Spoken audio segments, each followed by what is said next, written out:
Yo! What's up mga boss, and welcome back to my YouTube channel. And for today's video mga boss, mag-continue pa ako maglinis ng aking mga gamit mga boss. So ito ang nalinis ko kahapon, ang aking parled.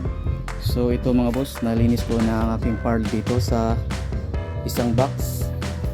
And ito mga parled din, so lilinisin ko. Then kung mayroon pa akong time mga boss, lilinisin ko ang aking mga active na speaker. So bago tayo magpatuloy mga boss, huwag mo naman kalimutan i-subscribe ang aking YouTube channel, JimLG TV, and click the notification bell para more updated ka sa aking mga bagong videos. Stay tuned lang mga boss.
So ito na mga boss, tapos ko nang nailinis ng aking ibang power LED.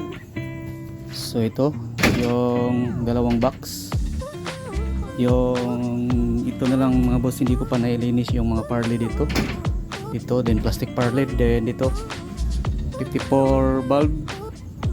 Then meron pa ibang power LED dito mga boss. Then meron pa siyang isang power LED dito ang ginagamit ko ngayon. Hindi ko pa nailinis diyan. Then ang aking mga speaker na active na nilinisan ko na din, yung JBL at saka yung SL. Then ang moving head ko hindi ko pa na linisan. So mga boss, hanggang dito na lang ang aking video. Then wag mo naman kalimutan i-subscribe ang aking YouTube channel JimLG TV and click the notification bell para more updated ka sa aking mga bagong videos. Salamat mga boss and God bless.